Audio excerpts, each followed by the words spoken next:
بسم اللہ الرحمن الرحیم. جب تک میں ایک جملہ کہہ دوں, جملے کہنے کا کتنا ہے, جملے کہنے یا جملے کسنے کا. جب میں نے 24-25 سال کی عمر میں پہلی دفعہ چشمہ لگایا تو یار احباب, میں بڑا سوشل آدمی بھی ہوں, یار احباب مجھ سے لگے چشمہ لگا لیا دور کا ہے قریب کا. میں نے کہا ہے تو دور کا, جو میری نظروں سے جتنا دور ہوگا وہ میری نظروں سے اتنا قریب ہوگا. اچھا, دوسرا جملہ یہ تھا, میں نے کہا کہ لوگ بہت کہتے ہیں کون سا مائی کا لال ہے, کون سا مائی کا لال ہے. میں نے اپنی ماں کی طرف اشارہ کرا, کیا کر کے کہا کہ اگر مائی کا لال ہو سکتا ہے تو لال کی مائی یہ ہے. ایک دفعہ میں کوئٹہ گیا اپنے بچوں کے ساتھ, چھوٹے بچوں کو لے کے میں کوئٹہ گیا. بھائی وہاں ملازم تھے سیمنٹ فیکٹری میں, تو وہ ان کی گاڑی تھی تو ہم گھومتے گھماتے یعنی درہ گولان بھی گئے اور راستے میں دشت آ گیا, علاقہ دشت کہلاتا ہے. تو میں نے اپنی بیگم کو چٹھی لکھی. وہاں یہ سب نئی خرافات ہیں یا اس کو سہولت کہیں جو اس وقت تک نہیں آئی تھی, تو میں نے اپنی بیگم کو لکھا کہ دریا تو دریا ہے, دشت بھی نہ چھوڑے ہم. تو میرا مضمون ہے یہ ایپیٹائزر تھا آپ کے لیے. میرا مضمون ہے ہمیں عشق ہو گیا ہے. ابھی وہ پوچھے تھے کہ بیگم ہے, میں نے کہا بیگم نہیں ہے, اس موقع سے مضمون لکھا ہے. میں کہتے ہیں عشق ایک بہت بری بیماری ہے, جس کو ہو جائے اس کی خیر نہیں. راتوں کی نیندیں اڑ کے رہ جاتی ہیں, بھوک مٹ جاتی ہے, صحت پر تباکن اثر پڑتا ہے. ہمارے شعراء کا خصوصاً اس مرض میں مبتلا ہونے کے بعد بری طرح متاثر ہوئے ہیں. ایک شاعر نے کہا ہے کہ بے خودی لے گئی کہاں ہم کو, دیر سے ہے انتظار اپنا. اور میر کہتے ہیں یہاں کے سفید و سیاہ میں ہم کو دخل جو ہے سو اتنا ہے, رات کو رو رو صبح کیا اور دن کو جوں شام کیا. گویا عشق میں کیا مبتلا ہوئے, ساری دنیا جہان سے قطع تعلق کر لیا. اب نہ کھانے کا ہوش ہے, نہ پینے کا, نہ اپنے لباس کی فکر ہے, نہ صحت کی. راتوں کی نیندیں اعلیٰ غائب ہیں, مارے غم کے پریشان اور افسردہ ہیں.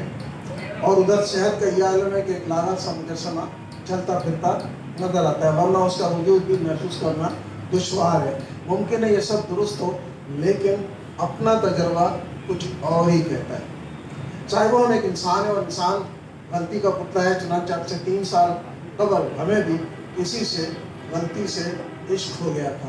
چاند کا ٹکڑا تھی, بلکہ اس سے بھی کہیں اونچی. آنکھیں جیسے کومل کرنیں, چاندی جیسے ہاتھ, پریتم تم کو چاند کہوں یا پورے چاند کی رات. آنکھیں جیسے کومل کرنیں, چاندی جیسے ہاتھ, پریتم تم کو چاند کہوں یا پورے چاند کی رات. ناز نخروں اور حسن و رانائی میں اس کا ایک عالم, خیر عالم میں تو نہیں, البتہ گلی بھر میں اس کا بڑا شہرہ تھا. وہ بالکل ہمارے پچھواڑے رہتی تھی. ایک روز وہ دروازے پر کھڑی تھی, شامت اعمال کیا ہوئی کہ ہم نے اسے دیکھ لیا. دیکھا اس نے بھی ہوگا, لیکن وہ اب تک اس کا اقرار نہیں کرتی. کمبخت ہے بھی تو بڑی شریف. اس کی شرارت کا ایک واقعہ ہم آپ کو سنائیں.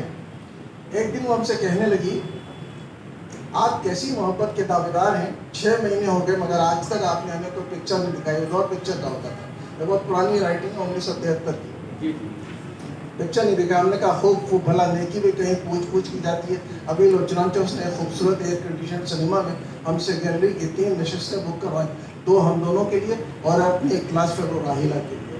بھائی راہیلہ کے بغیر میں نہیں رہ سکتی, اسے تو ساتھ لے کر جانا ہی ہوگا. چنانچہ 17-18 روپے خرچ کر کے ہم نے 3 ایڈوانس بکنگ کروائی.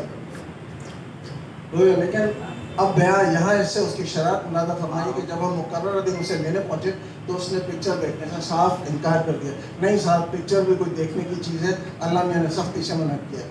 جب ہم نے اس پر ذرا برہمی کا اظہار کیا اور ضد کرنے لگے کہ اب تو تمہیں چلنا ہی ہوگا, تو وہ معذرت چاہتے ہوئے بولی, اچھا خیر اب جو ہوا سو ہوا, اب اس کے بدلے اتوار کو کلفٹن چلے. مگر اتوار بھی اس نے کہیں جانے سے انکار کر دیا. اللہ بھائی آپ کے 20 روپئے کا تو نقصان ہوا ہے, تو پوری تنخواہ تو ہم نے آپ کی ضائع نہیں کروائی. قصہ مختصر یہ کہ اس پہلی ملاقات کے بعد سے ہمارا اور اس کا ہمیشہ کا ساتھ ہو گیا. عنایت بھائی بہت غور سے دیکھیں, وہ ہمیں دیکھ کے جیتی تھی اور ہم اسے دیکھ کے جیتے تھے. ہم اس پر جان دیتے تھے اور وہ ہم پر. ہم دونوں کو بھی وہی بیماری ہو گئی تھی, ہمیں بھی عشق ہو گیا.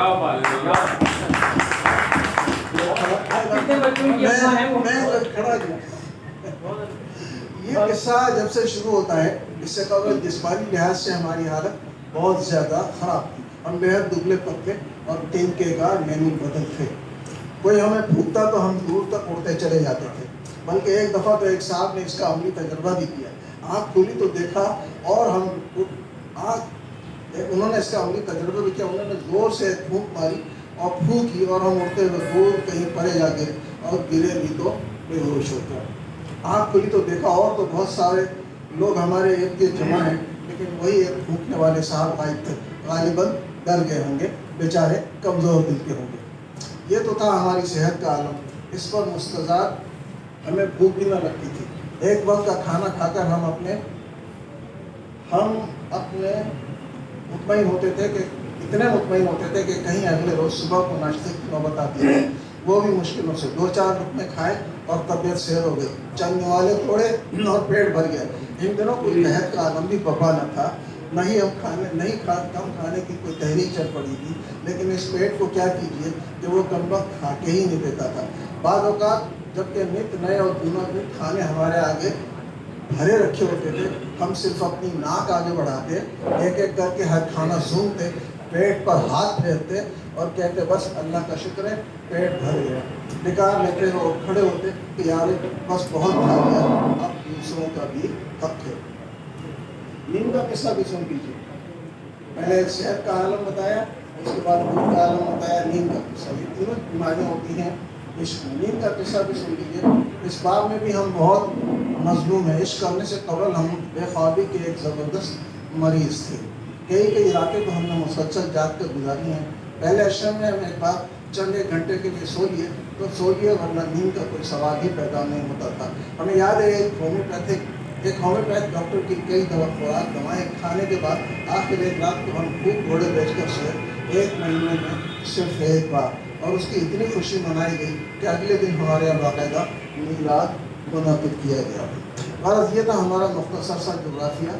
صحت بالکل گری ہوئی اور والدہ سے دبے الفاظ میں, صحت بالکل گری ہوئی, بھوک بالکل نہیں اور نیند اکثر غائب. ان حالات کے تحت والد صاحب اکثر پریشان رہا کرتے. والدہ سے دبے الفاظ میں دریافت کرتے, ایسا تو نہیں کہ ہم قتیل عالم کے کسی ظلم کی پریشانی میں گرفتار ہو گئے ہوں اور اسی بنا پر ہم نے اپنا یہ حال نہ رکھا. والدہ بھی شک و شبے کا اظہار کرتی اور چپ ہو جاتی. ان بیچاروں کو کیا خبر کہ اس وقت نہیں بلکہ ہمیں عشق بعد میں ہوا تھا. عشق کی شدت میں جو اضافہ ہوتا گیا اور ہماری ملاقاتیں جیسے جیسے بڑھنے لگی, ہمارے حالات میں نمایاں تبدیلیاں آنے لگیں. ابھی ہم نے آپ سے عرض کیا تھا کہ عشق سے قبل ہمارا جغرافیہ کیا تھا, اور اب ہم آپ کو بتاتے ہیں کہ عشق کے بعد ہماری تاریخ کیا ہوگی. سب سے پہلے صحت کو لیجیے. ہم نے 3 نومبر 1967 کو پہلا عشق کیا تھا اور اس وقت ہماری صحت ہر لحاظ سے پسماندہ تھی. لیکن اسی عشق کی جب ہم سالگرہ منانے لگے تو ہماری صحت میں معتدل کا اضافہ ہو گیا تھا. ہم پہلے سے ڈبل ہو گئے تھے. بدن میں چستی اور توانائی کی ایک لہر دوڑتی ہوئی محسوس ہوتی اور ہم خوشی کے مارے پھولے نہ سماتے. یہ کیفیت پہلی سالگرہ پر تھی, لیکن اب جب کہ ہم 30ویں سالگرہ منانے لگے ہیں, آپ خود ہی اندازہ کر سکتے ہیں کہ ہماری صحت کا کیا عالم ہوگا, کیا عالم نہ ہوگا. اب ارد گرد کے علاقے میں کوئی لحاظ سے کوئی ہمارا ہمسر نہیں ہے, ہاں ہم دور کی نہیں کہتے, لیکن اس پر بھی شہر بھر کے صحت مندوں اور موٹے موٹے آدمیوں کو ہمارا یہ چیلنج ہے کہ اگر ہمیں یوں ہی عشق کرتے رہنے دیا گیا اور سماج دشمن عناصر میں کوئی رکاوٹ نہ ڈالی تو وہ دن دور نہیں جب ان کی حیثیت ہمارے نزدیک ایک تنکے سے زیادہ نہیں ہوگی. ظاہر ہے کہ صحت کا یہ عالم ہمارا اس لیے ہو گیا تھا کہ ہمیں دوسرے تمام عملوں سے بے نیازی ہو گئی تھی. لے دے کہ ایک ہی غم رہ گیا تھا, وہ تھا غم جانا. یعنی جو غم ہوا غم جانا بنا دیا.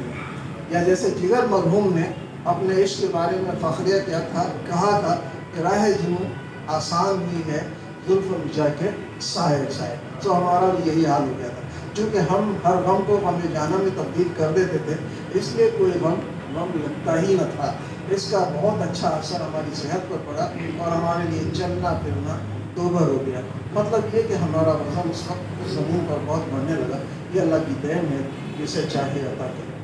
پھر یہ بھی اسی عشق کا نتیجہ تھا کہ بھوک بے تحاشا لگنے لگی. پہلے ہم دسترخوان پر صرف ناک آگے بڑھاتے تھے اور سونگ کر پیٹ بھر لیتے تھے. اب 3-3 4-4 روٹیاں بھی کم پڑنے لگی.